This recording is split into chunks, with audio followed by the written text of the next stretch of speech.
안녕하세요. 결혼 생활 2년도 채 채우지 못하고 시어머니랑 편먹은 남편과 대판 싸워대다가 결국엔 이혼까지 하게 되었습니다. 원래 아이가 태어나면 회사 그만두고 전업주부를 하기로 했는데 갚아야 할 대출이 워낙에 어마어마했다 보니 아이는 엄두도 못 내고 여지껏 죽어라 일만 했어요. 그런데 이혼한 지금에 와서는 정말이지 아이 없는 게 참 다행이구나 싶기도 하네요. 사실 저희가 신혼집을 조금 무리해서 구한 감이 없지 않아 있었습니다. 물론 집이 자가이다 보니 다른데 비교할 것도 없겠지만 당장 금리도 전에 없이 높은 상황에 저는 집을 구하는 데 있어서 조금 시간을 두고 싶었거든요. 이 부분에 있어서는 저희 친정 부모님도 같은 의견이셨고요. 신혼부부를 위한 전세 대출 제도도 잘 되어 있다 하고 무엇보다 당장 이자 부담이 훨씬 덜한데 일단 형편에 맞춰서 신혼집을 구하는 게 맞다고 생각한 거죠. 그래서 결혼 전에 남편에겐 어느 정도 제 의견을 이해시키는데 성공했지만 결국엔 시어머니 고집을 꺾지 못해서 자가로 집을 구하게 되었네요. 그리고 말이 나왔으니 말이지만 사실 저희는 반반 결혼을 염두에 두고 있었거든요. 그런데 시어머니가 저희 앞으로 돈 얼마 보태주시고 살고 계신 집으로 담보대출까지 받아서 돈을 더 보태준다고 무조건 자가로 집을 구해야 한다는 거예요. 돈은 일해서 버는 게 아니라 부동산으로 버는 거라면서요. 그때 어떻게든 시어머니 고집을 꺾고 뜯어말렸어야 했는데 하지만 그때 당시 뉴스에 전세 사기니 어쩌니 하는 이야기가 돌았기도 하고 그러니 괜히 사람들이 자가자가 노래를 부르겠어? 싶은 게 그래서 이왕 이렇게 된 거 좋은 게 좋은 거라 생각하는 게 좋겠다 싶었습니다. 그렇다 보니 상황이 이렇게까지 된 부분에 있어서 저도 아무런 잘못이 없다고 하기는 조금 그렇네요. 한편 신혼집을 구하는 데 있어서 매물을 알아보고 하고 말 것도 없었어요. 이제 집을 보러 다녀야겠다라는 생각이 들었을 때쯤 시어머니가 집도 다 골라놓았으니 뭐 알아볼 것도 없다고 잔금 치르는 날짜를 저한테 통보해왔거든요. 위치는 시댁에서 꽤나 가까운 동네에 있는 구축 아파트였습니다. 한 동네라고 봐도 무방한 거리였지요. 그리고 저희 신혼집이 결혼할 당시만 하더라도 재건축 관련 기사가 아파트 이름으로만 검색해도 상단에 몇 개나 쏟아져 나올 만큼 유명한 아파트였어요. 그러니 이미 시어머니가 저희한테 돈을 해주겠다는 시점부터 그 집을 마음속에 찜을 해놓은 상황이었던 거예요. 그래서 저희한테는 말도 없이 계약까지 다 해놓고 잔금 치르는 날짜를 통보해 오셨던 거고요. 그리고 그 때문인지 재건축만 되면 앉은 자리에서 집값이 2배를 번에만에 하면서 다른 집 알아볼 생각 말고 이 집에 신혼살림 차리라고 아주 강하게 나오셨지요. 지금은 싫어도 나중 가면 무조건 당신한테 고마워할 거라나요. 어차피 신혼집 마련하는데 들어간 대부분의 돈이 시어머니 주머니에서 나온 돈이다 보니까 제가 좋다 싫다 거기다가 토를 달 입장은 아니었습니다. 그래도 그 와중에 제가 그나마 잘했다는 생각이 드는 게 하나 있어요. 신혼집 굳이 공동명의 안 하고 남편 단독명의로 해도 되니까 제 돈으로는 혼수나 채우고 남는 돈은 그냥 제가 가지고 있겠다. 그리고 결혼하고 나서도 돈 관리는 따로 하겠다고 했다는 거죠. 사실 시어머니는 제가 가져온 돈으로 집을 리모델링을 할 계획이었던 것 같았습니다. 그래서 제가 재건축을 앞두고 있는 아파트에 뭐하러 리모델링까지 해서 들어가야 하냐고 따졌어요. 어머님 말 맞다나 재건축이 코앞이면 더더욱이 리모델링을 할 이유가 없지 않냐고요. 그리고는 대출 갚기로 한 건 그대로 남편이 벌어서 갚는 걸로 하겠다. 내가 버는 돈으로는 생활비로 나갈 거고 남는 돈은 따로 안 빼돌리고 고스란히 모아두겠다. 그리고 명의 문제는 돈 다 갚고 나서 다시 이야기해보자 했던 게 이렇게 전화위복이 될 줄은 몰랐습니다. 그리고 말이 나왔으니 말이지만 시어머니가 그렇게 하라고 허락해준 데는 아마 나중에 와서 이 집에 네 돈 들어간 게 뭐가 있냐고 하면서 공동명의 안 해주고 남편 단독명의로 집을 유지시키려던 게 아니었을까요? 아무튼 저희가 결혼식 올리고 그 집에 신혼살림 차리기가 무섭게 재건축 뜬 소문 때문에 천청부지로 치솟아 있던 집값에 거품이 빠지기 시작했습니다. 저희가 집값이 가장 비싸고도 비쌀 때 들어갔던 거지요.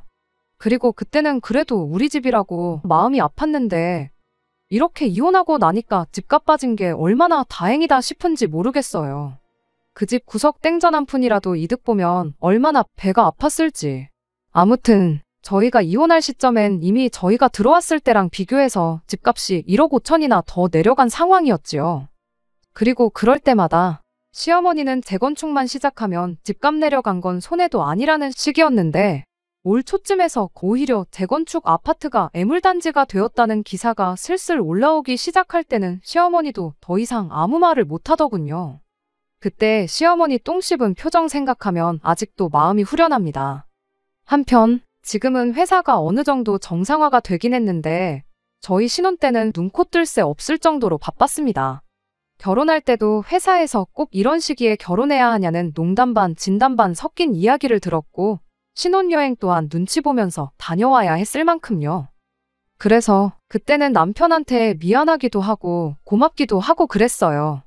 밥 먹듯이 야근을 했다 보니 집안일은커녕 집에 와서 씻을 기운도 없을 정도였거든요. 그리고 그때 남편이 집안일을 참 많이 도와줬었어요.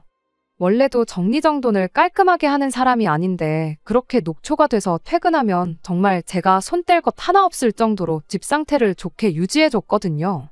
심지어 남편이 저를 위해 저녁 식사를 차려줬던 적도 있었습니다. 물론 반찬은 동네 반찬 가게에서 파는 마른 밑반찬들이 전부이긴 했지만 서투른 실력이나마 찌개 하나 끓여놓고 퇴근하는 저를 맞이해주던 게 너무 고마웠죠. 그리고 그때까지만 해도 내가 참 사람을 잘 봤구나, 결혼을 잘했구나 싶었는데 세상에 음식 한번 해본 적 없는 사람이 서투른 솜씨로 끓인 줄 알았던 그 김치찌개가 사실은 남편 솜씨가 아니라 시어머니 솜씨라는 걸 알게 됐어요. 하루는 김치찌개가 너무 신맛이 강해서 다음부터는 설탕을 조금 넣어보라고 했더니 여지껏 자기가 끓여준 척 하던 남편이 엄마표 찌개가 간이 안 맞는다는 소리에 욱한 건지 바로 실토를 하더라고요. 며느리가 시어머니 손맛 가지고 왈가왈부하는 게 맞냐면서요. 그리고 저는 그렇게 시어머니가 저희 집에 남편 먹을 밥을 가져다 주고 있었다는 걸 처음 알게 되었습니다. 그런데 남편은 남편대로 아차 싶었는지 구구절절 변명을 늘어놓기 바쁘더라고요.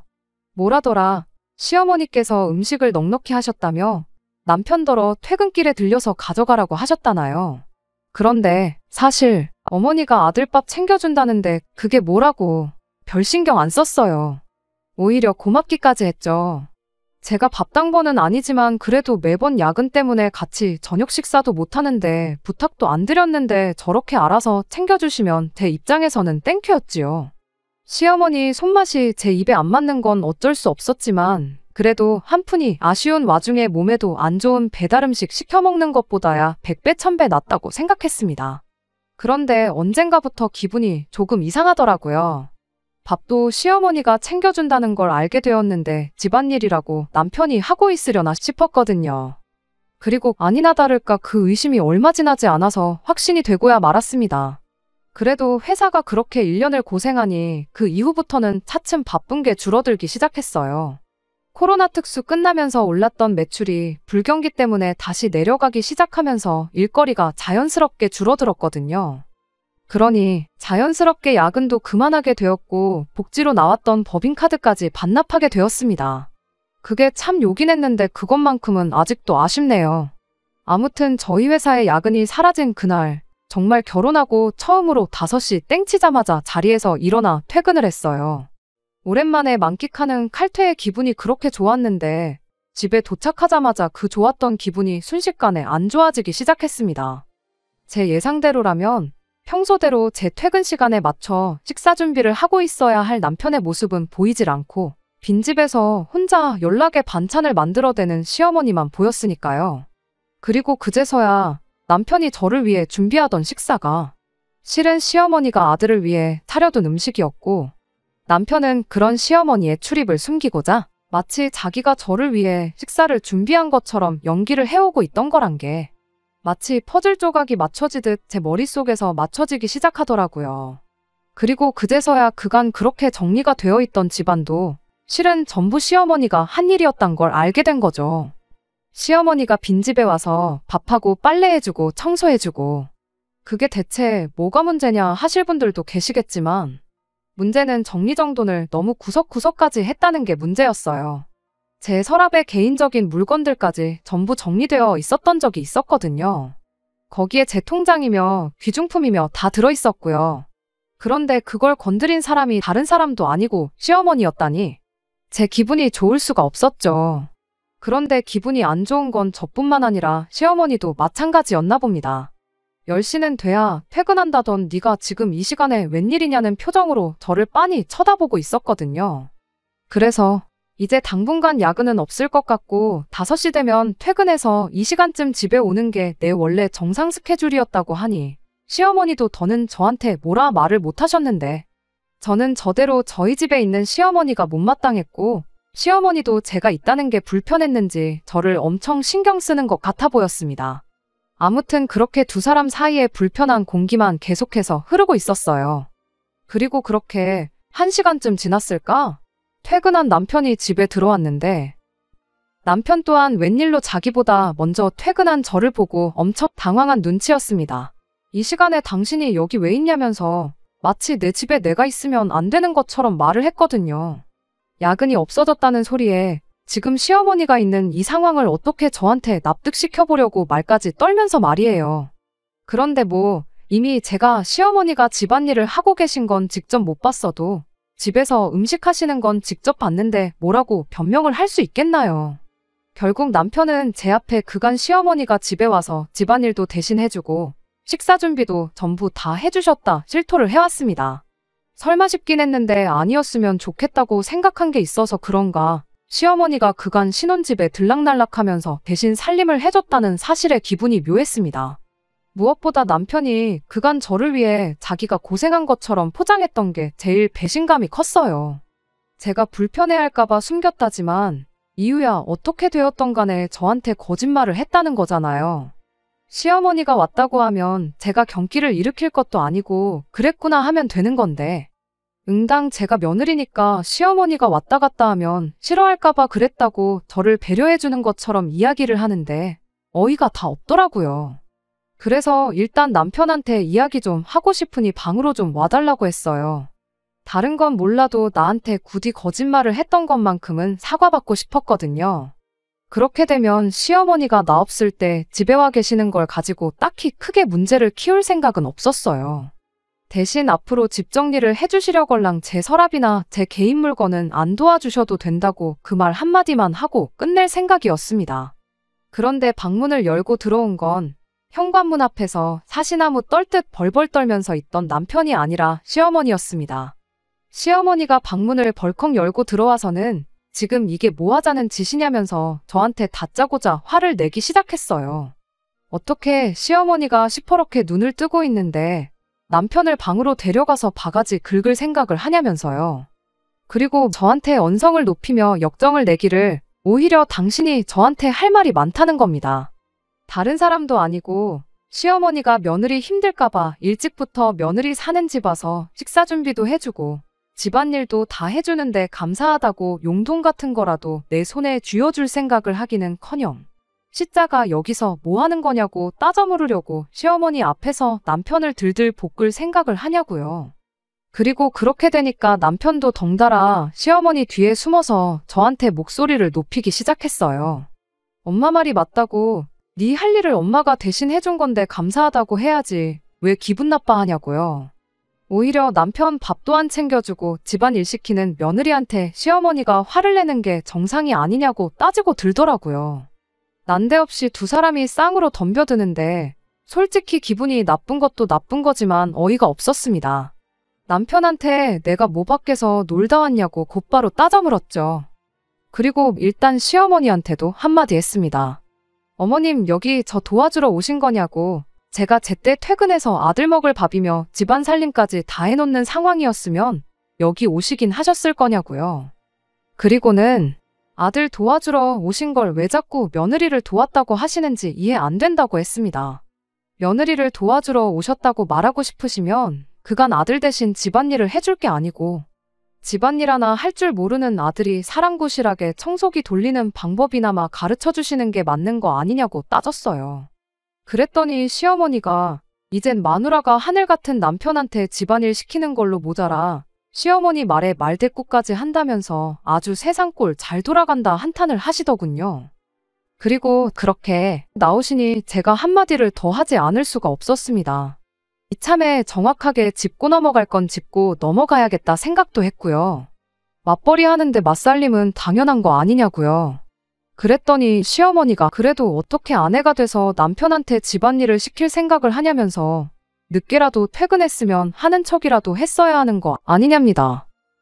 집안일 그깟게 뭐 엄청난 거라고. 밥은 소치하고 청소는 청소기가 해주고 빨래는 세탁기가 알아서 다 해주는데 뭐 그게 엄청 대단한 일이냐고 유세를 떠냐고요. 그리고는 당신은 평생을 해온 일이라고. 그런데 며느리 잘못 둔 탓에 지금도 이러고 있다면서 저를 자꾸만 속 좁은 사람을 만들기 시작했어요. 시어머니가 신혼집에 문 따고 자유자재로 드나드는 것부터 며느리 물건 몰래 뒤지는 거에, 그리고 그걸 시어머니 감싸주겠다고 저한테 거짓말을 일삼던 남편까지. 무엇 하나 제가 화를 내지 않을 이유가 없는데 오히려 제가 속 좁고 잘못한 사람이 되어 있는 게 어이가 없었습니다. 그래서 저도 시어머니한테 한마디 했어요. 어머님은 맞벌이 안 하시지 않았냐고. 저도 전업주부였으면 어머님이 아버님한테 하셨듯이 똑같이 할 생각 있다고요. 원래도 결혼하면 전업주부를 할 생각이었는데 어머님 덕분에 형편에도 맞지 않는 신혼집 하나 잘못 구했다가 이게 뭐냐고. 벌써 1년 사이에 집값이 얼마나 떨어졌는지 누구보다 잘 아시지 않냐고 따졌죠. 남편 혼자 벌어서 생활비에 대출금까지 전부 감당되면 나라고 일하고 싶겠냐고. 당장 회사 그만두고 어머님처럼 살 수 있다고요. 사실 시어머니한테는 저희 신혼집이 영린 같은 존재나 다름없었어요. 그도 그럴 것이 시어머니가 억지로 고집부려서 산 집인데 곧 집값으로 대박날 거라고 외쳐대던 집인데 오히려 짧은 사이에 집값의 거품이 다 빠져버렸으니 말이죠. 바로 집값 이야기 나오니까 시어머니가 열은 받지만 뭐라 할 말이 없었는지 아무 말도 없다가 집에 가야겠다 하고 그 길로 그냥 돌아가시더라고요. 시어머니가 그렇게 집에 가시니 기고만장하던 남편도 다시 쭈그리가 돼서는 저한테 미안하다고 사과했고요. 남편한테 어머님 보고 앞으로 우리 집에 맘대로 들락날락 안 하셨으면 좋겠다고 전하라고 했어요. 그리고 집안일도 앞으로 어떻게 할지 한번 분담해보자고 이야기했고요. 그리고 그 길로 현관문 비밀번호도 바꿔버렸습니다. 그래서 시어머니랑 관계는 아주 박살이 나긴 했지만 그래도 어느 정도 해결이 되었구나 싶었는데 그게 아니었습니다. 제가 너무 저희 시어머니를 쉽게 생각했어요. 며느리한테 한 방 먹었다는 생각에 며칠 밤낮을 식사도 제대로 못하고 잠도 제대로 못 주무셨나 보더라고요. 그러더니 비장의 카드를 들고 돌아왔어요. 하루는 퇴근하고 왔더니 현관문 밖으로 또 TV 소리가 엄청 크게 흘러나오더라고요. 남편 퇴근 시간보다 이른 시간이었다 보니 당연히 시어머니겠구나 생각했어요. 그래서 이 인간이 또 어머님한테 바꾼 비밀번호를 알려드렸구나 싶었는데 집에 남편이 있었어요. 꼴을 보아하니 회사에 반차 내고 일찍 퇴근했나 보더라고요. 물론 남편만 혼자 있던 게 아니었어요. 시어머니와 함께였습니다. 시어머니가 아예 작정을 하고 오셨다는 걸 현관문만 열어봤는데도 딱 알겠더라고요.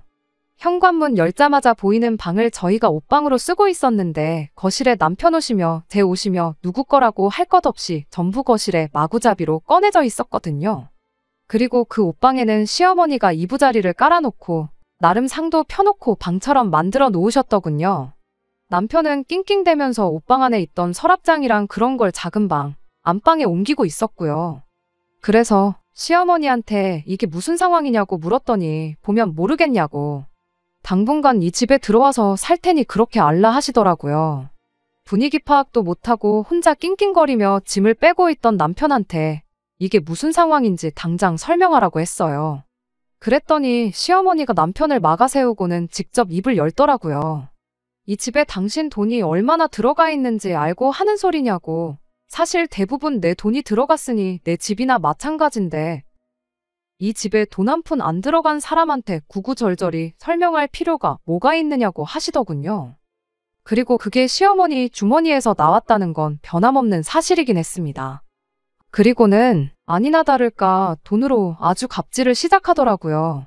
지난 1년 반 동안 밖으로 도는 며느리 때문에 당신이 제일 고생이었는데 이제 며느리가 야근한다고 유세 부릴 일도 끝났겠다. 앞으로 1년 반 동안 며느리가 차려주는 밥 먹으면서 효도 좀 받아야겠다 하더라고요. 그리고는 자기가 시키는 대로 안 하면 당장 은행빚부터 갚아야지 어쩌니 하면서 저희 집에 묶여있는 돈을 빼버리겠다는 식이었는데 당장 집값도 내려가고 정도 안 붙는 집이긴 했지만 그 돈이 빠져버리면 저희가 엄청 불리한 입장이라는 걸 누구보다 시어머니가 잘 알고 있었기에 저렇게 나오는 거였죠. 순간 제가 곤란해하는 걸 남편이 눈치채고는 그러니까 상대를 봐가면서 덤볐어야지 너 때문에 상황이 이게 다 뭐냐고 얼른 잘못했다고 사과부터 드리라고 하더라고요. 너무나도 자연스러운 대사가 안 봐도 저 오기 전에 두 사람이 말을 맞춰놓은 거구나 싶었습니다. 정말 열받는 상황이긴 했지만 어떻게 해야 할지 고민이 되더라고요. 제가 사과를 하건 말건 시어머니는 한동안 눌러앉을 낌새인 것 같고 제가 항복을 안 하면 안 하는 만큼 저희 집에 단 1분 1초라도 더 지내다 갈 것이라는 게 눈에 뻔히 보였기 때문이에요.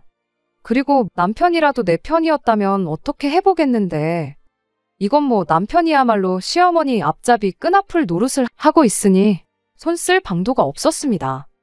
그리고 그렇게 제가 아무 말도 못하고 있으니까 시어머니가 그동안 나 때문에 편하지 않았냐고 그러니까 이제 내가 편할 차례라며 낄낄대더라고요. 그리고는 며느리가 사랑구실 똑바로 할 때까지는 지내다 가겠다는 말에 정신이 퍼뜩 들었어요. 어차피 남편도 시어머니랑 붙어먹고 내 편이 아닌 상황에 뭐가 두려울 게 있나 싶더라고요. 시어머니가 저러는 걸 말려주지는 못할 망정 시어머니가 며느리 참교육 시켜주고 인간 만들어주겠다는 소리에 동조해서 어떻게든 집안일 하나라도 덜 하려고 하는 인간하고 부부로서 남은 50년, 60년 세월을 같이 살 이유나 있나 싶었죠. 오히려 모르긴 몰라도 이혼할 거면 제가 한 살이라도 더 젊을 때 하는 게 저한테도 더 유리한 게 아닌가 싶기까지 했습니다. 그리고 이 집에 제 돈이라고는 땡전 한 푼 들어간 것도 없고 끼케야 혼수 마련한 거랑 생활비로 한 달에 130만 원 고정으로 나가던 것밖에 없는데 손해본 걸로 치면 1억 5천 넘게 떨어진 집주인 두 사람만 하겠나 싶더라고요. 가정가구야 중고 가정가구 매입하는 곳에 넘겨도 되는 거고 정 안 되면 친정집으로 보내서 친정부모님 가정가구 중에 오래된 것들이랑 바꾸면 되는 거였고요. 이 집에 돈을 빼면 누가 더 손해고 누가 더 아쉬운지 생각해봤더니 이혼만 한다고 가정하면 저한테 아쉬울 게 눈꼽만치도 없더라고요. 그래서 일단 시어머니한테 한마디 했어요. 다시 말씀드리지만 아직도 잘못 알고 계신 것 같아서 다시 설명드린다고. 어머님이 지난 1년 반 동안 도와주신 건 저를 도와주신 게 아니고 남편, 그러니까 어머님 아들을 도와주신 거라고요. 그런데 왜 제가 여지껏 어머님이 고생한 은혜를 갚아야 하냐고 그건 아닌 것 같다고 딱 잘라서 말을 했습니다. 그리고 저도 맞벌이 하는데 집안일 하나도 안 하려는 사람 이참에 제대로 참교육 시키는 게 맞는 것 같다고. 제가 잠깐 이 집에서 나가서 지낼 테니 어머님이 책임지고 어머님 아들 좀 사랑구실하게 참교육 좀 시켜달라고 했어요. 결혼 전에 약속한 대로 저희 둘 사이에 아이가 태어나서 제가 전업주부 생활을 하게 된다면 그때는 제가 책임지고 집안일에 육아까지 전부 다 하겠다고요. 그런데 이렇게 맞벌이를 하고 있는 한 저는 그렇게 못하니 그동안 고생하셨던 거 아들한테 효도 받으시고 계실 만큼 계시다 가시라 했죠. 저는 어머님이 만족할 만큼 아들한테 효도받고 댁으로 돌아가시면 다시 돌아오겠다고 했어요. 그리고 힘들게 짐 빼고 있던 남편한테도 한마디 해줬습니다. 이렇게 나가기 편하라고 미리 내 짐도 빼준 거냐고요. 친정 가서 가방 좀 빌려올 테니까 괜히 힘들게 치우지 말고 가만히 두고 좀 쉬있으라고 했습니다. 다시 시어머니한테 일단 제 짐이 빠지고 나면 아들한테 옷장 정리하는 법부터 알려주시면 되겠다고 했네요. 그리고 집을 나서는데 거의 갈라서겠다고 한 거나 마찬가지인 선언을 하고 왔는데 발걸음이 왜 이렇게 가볍나 싶더라고요. 아무튼 친정 가서 가방을 빌려가지고 다시 집으로 향했습니다. 친정어머니가 무슨 일인데 그렇게 큰 가방을 가져가냐며 걱정하셨는데 당장 걱정 끼쳐드리고 싶지는 않아서 그냥 쓸 일이 있어서 가져가는 거라고만 말했어요. 한편 제가 진짜 가방을 들고 집에 다시 들어왔더니 시어머니도 제가 농담이 아닌 걸 알았는지 표정에 당황한 기색이 역력하더라고요. 게다가 제가 콧노래 부르면서 짐을 싸기 시작했더니 시어머니가 갑자기 꼬리를 내리시더군요. 둘이서 잘 지내는 것 같은데 애들도 아니고 어련히 잘하겠냐며. 생각해보니 괜히 당신이 참견하는 것 같다고 그냥 집에 돌아가시겠다면서요. 부부간에 신뢰는 있는 대로 박살을 내놓으시고 이제 와서 상황이 불리해지니 내빼신다니 어이가 없었어요. 그래서 어차피 저 야근 때문에 퇴근이 늦는 동안 저 모르게 아들 밥도 챙겨주시고 아들 대신 집안일도 해주셨던 거 아니셨냐고. 이젠 제 눈치 보실 것도 없으니 잘 된 거 아니냐. 그러니 여지껏 고생한 거 보상받으시고 싶으면 어머님이 오며 가며 하시면서 제일 이득 본 사람인 아드님한테 받으시라고 다시 한번 말해줬습니다. 그리고는 짐 싸는 거 5분이면 끝난다고. 5분만 있으면 며느리는 이 집에서 없는 거나 마찬가지니 가족끼리 오붓하게 시간 보내시라고 말하고 나왔어요. 그런데 막상 나오니 솔직히 친정 말고 갈 곳이 따로 없더라고요. 길게 버텨봐야 근처 숙박업소에서 하루 이틀이지 주말 지나서 출근할 생각을 하니까 답도 없더군요. 그래서 결국 친정집으로 다시 찾아갔죠. 벼랑간 딸이 집에 찾아와 가방을 가지고 가더니 2시간도 안 지나서 짐을 가득 채워 돌아왔으니 친정부모님 근심이 이만저만이 아니셨어요. 시집 보낸 딸이 멀쩡한 신혼집 냅두고 친정에 와 있는 것도 못마땅하셨겠죠. 왜 멀쩡히 잘 지내다가 갑자기 별거를 하냐고 물으시길래 하는 수 없이 자초지종을 설명해드렸습니다. 그리고 상황을 전해들은 저희 부모님은 굉장히 열받아 하셨어요. 가만히 냅두면 어련히 잘할 텐데 왜 굳이 거길 껴들여서 이 사단을 만드시냐고. 여기서 가만히 있을 게 아니라 단판을 지으러 가셔야겠답니다. 이미 엎어놓고 나왔는데 무슨 단판이냐고 했더니 그럼 이대로 이혼할 거냐고 물으시더라고요. 사실 일이 이렇게 커진 게 시어머니 때문이지 남편도 시어머니만 가만히 있었다면 처음부터 저렇게 나오지는 않았을 거 아닌가 싶대요. 실제로 시어머니가 들락날락하면 제가 싫어할까봐 거짓말을 했던 거고 처음 들킨 날에도 시어머니 돌아가시자마자는 저한테 사과하고 제가 하자는 대로 따르기도 했었고요. 이혼을 결심하고 집 분위기 개판으로 만들어 놓고 친정에 짐 싸가지고 오긴 했지만 친정어머니가 이혼할 거냐는 그 질문에 시어머니만 치워놓으면 어떻게든 우리 결혼 생활이 정상으로 돌아오지 않을까 싶기도 해서 이번엔 친정부모님 대동해서 저희 집으로 찾아갔어요. 그러니 시어머니도 저희 부모님이 2분 다 오시니 제가 가방 들고 집에 왔을 때보다 더 놀라시더라고요. 그래도 여기서 얕보이면 진짜 답도 없다고 생각했는지 처음에만 살짝 놀라고 그 후에는 세게 나오기 시작했어요. 자존심이 밥 먹여주는 것도 아닌데 저희 친정부모님을 바로 앞에다 두고 사돈은 따님 교육을 어떻게 시키셨길래 애가 집안일을 손도 안 대고 다 남편한테 떠넘기고 있느냐 따지더군요. 친정어머니가 곧바로 대답을 하셨어요. 밤10시 11시까지 야근하고 와서 살림까지 하라고 우리 딸 시집 보낸 거 아니라고요. 시어머니는 시집 올 때 몸만 보내셨으면 그 정도는 가고셨어야 하는 거 아니냐고 바로 되물었고요. 친정부모님이 그 말이 끝나기 무섭게 돈이 없어서 못 준다고 했겠냐. 형편에도 맞지 않는 얼토당토하는 아파트 강요하면서 돈까지 대주겠다길래 몸만 보냈던 거다 하시면서 이깟 아파트 내가 사겠다고 대신 앞으로 우리가 사위를 머슴처럼 부릴 거니까 사돈은 아무 말도 하지 말라고 하시더라고요.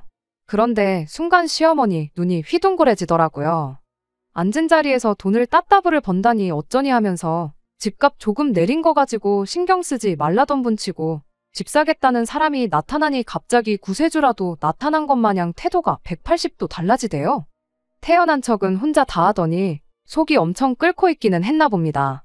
더 떨어지기 전에 집을 가져갈 사람이 생긴 것 같으니 그때부터는 아들을 대릴 사위로 데려가시던 머슴으로 부려먹으시던 맘대로 하라는 듯이 나오셨어요.